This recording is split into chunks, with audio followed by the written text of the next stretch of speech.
Start. महोदय, यहाँ यह उल्लेखनीय है कि शीत युद्ध की समाप्ति व समाधान एशिया की घटनाओं तथा अफ़गानिस्तान से सोवियत सेना की वापसी से हुआ है। अफ़गानिस्तान में लंबे अरसे तक चला युद्ध सोवियत संघ के अस्तित्व के लिए कष्टदायी और मुश्किल हो गया है। इस भयावह युद्ध से सोवियत सेनाओं की वापसी से अनेक घटनाओं ने जन्म लिया, जिनकी परिणति शीत युद्ध की समाप्ति से हुई तथा जिसमें जर्मनी का एकीकरण तथा सोवियत संघ का विघटन शामिल है। संक्षेप में, शीत युद्ध का और इस तनाव का एशिया की एकता पर दूरगामी प्रभाव पड़ा। एशिया के सभी देश यह चाहते थे कि क्षेत्र में शांति बनी रहे। चीन और सोवियत संघ का सीमा विवाद, चीन और वियतनाम का झगड़ा और भारत व चीन का सीमा विवाद उस समय की परिस्थितियों को स्पष्ट करता है। इस तरह से पाकिस्तान पूरी तरह से थाईलैंड और फिलीपींस के साथ अमेरिका के खेमे में चला गया था। जापान अपने आर्थिक और व्यापारिक संबंधों के कारण पश्चिम के देशों में सामीप्य स्थापित कर रहा था। इससे एशिया की एकता को एक नया धक्का लगा है, क्योंकि एशिया के देश अलग अलग खेमों में बट गए थे। 1960 के दशक में एक नया मोड़ आया जब शीत युद्ध के समय में आसियान के नाम से एक नए गुट का प्रादुर्भाव हुआ।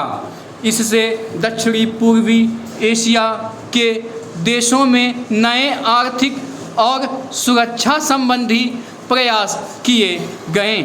इन देशों में सांस्कृतिक एकरूपता की वजह से भी एक नए गुट ने जन्म लिया, लेकिन यह कहना कठिन होगा कि इन दक्षिण पूर्वी एशियाई देशों से समूचे एशिया की पहचान या एकता बनाने में सहायता मिली है या उससे धक्का लगा है, क्योंकि इन देशों ने अपनी नीति बहुत स्पष्ट नहीं की और केवल अपने ही गुट के अंदर भूमिपुत्र नीति को जन्म दिया। भारत भी अब आसियान का सहयोगी सदस्य बनने जा रहा है।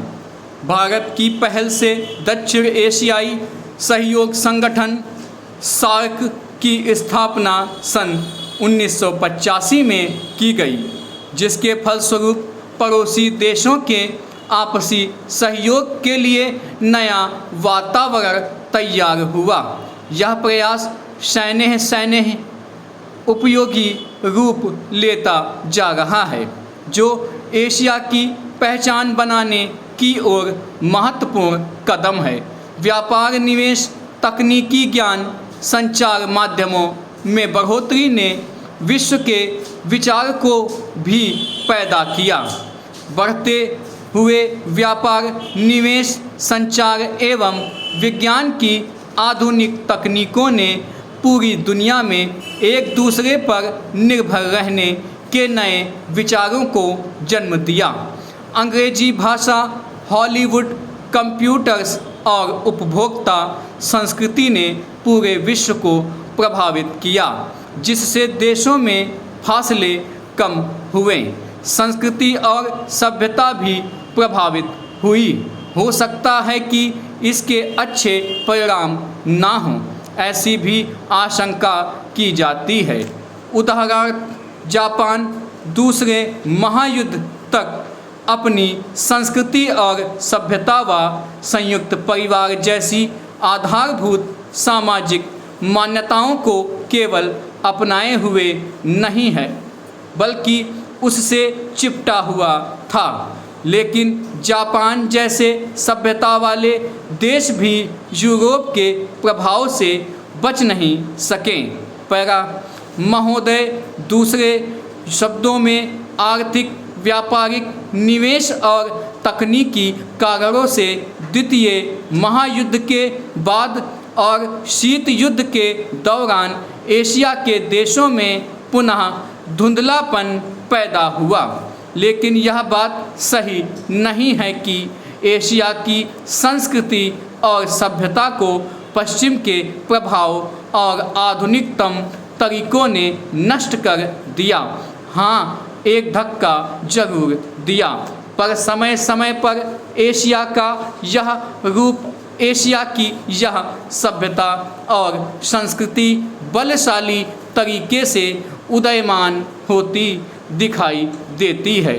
पंडित जवाहरलाल नेहरू ने 1945 में अपनी पुस्तक डिस्कवरी ऑफ इंडिया में एशिया की पहचान पर लिखा है कि हजार वर्षों से जब यूरोप अपने अंधकार के युग में था, एशिया ने अपने मनुष्यों की प्रगतिशील आत्मा को प्रभावशाली ढंग से दर्शाया। उन्होंने यह विश्वास भी जताया कि एशिया की संस्कृति और सभ्यता यूरोप की संस्कृति और सभ्यता से अधिक प्राचीन है। आज के दिनों में भी चीन के नेता अपने यहाँ आध्यात्मिक क्रांति की बात करते दिखाई देते हैं और अपने आर्थिक विकास को भी प्रतिबिंबित करते हैं। मलेशिया के प्रधानमंत्री भी बड़े गर्व के साथ मलेशिया के रास्ते की बात करते हैं और आधुनिकता और पारंपरिक संस्कृति के मिश्रण से मलेशिया का विकास करना चाहते हैं। भारत के प्रधानमंत्री भी मध्य मार्ग की बात करते हैं, जिसको वे भारत का पारंपरिक विचार कहा करते हैं। वियतनाम के यशस्वी नेता भी साम्यवादी विचारधारा को पारंपरिक सहिष्णुता के अनुसार ढालना चाहते थे। एशिया के इन सब नेताओं की समय समय पर की गई घोषणाओं का वर्तमान संदर्भों में पूरा अर्थ लिया जाना चाहिए, जो एशिया की पहचान को नए सिरे से बनाने में सहायक सिद्ध हो रहा है। यहाँ यह भी बताना उचित होगा कि हाल के वर्षों में एशियाई देश, विशेष रूप से पूर्वी एवं दक्षिणी पूर्वी एशिया के देश, एशिया के सुदृढ़ देशों के रूप में उभरे हैं और इन देशों के आर्थिक विकास की दर विश्व के किसी भी अन्य देश के आर्थिक विकास की दर से अधिक है तथा जिनके आने वाली शताब्दी में विश्व आर्थिक व्यवस्था के निर्माताओं के रूप में उभरने की आशा है। आर्थिक सफलता की इन कहानियों का श्रेय मुख्य रूप से अनुशासित कार्य, किफ़ायत एवं बचत की ऊंची दरों जैसी एशियाई विशेषताओं को कहा जाता है तथा इनसे देशों की जनता के जीवन स्तर में सुधार आया है। एशिया की पुनः खोज जैसा वातावरण बन रहा है। एशिया के देशों में अब आपसी भाईचारे की भावना उभर रही है और इससे ये देश परस्पर निर्भर हो रहे हैं तथा शीत युद्ध के प्रभाव से मुक्त होते जा रहे हैं। हमारी सरकार ने अपने एशियाई पड़ोसियों के साथ बेहतर संबंध बनाने में पहल करके इस बदलते रुख के प्रति सकारात्मक रवैया अपनाया है। इन सब प्रश्नों का जवाब आज उपलब्ध नहीं है, लेकिन शनैः शनैः इन प्रश्नों में ही इसके उत्तर मिलेंगे। एशिया अपने इन प्रश्नों के उत्तर में एक नए एशिया को जन्म देगा और अपनी एक नई पहचान बनाएगा। यूरोप और अमेरिका के आधुनिक औद्योगिक विकास में फ़र्क नज़र आता है।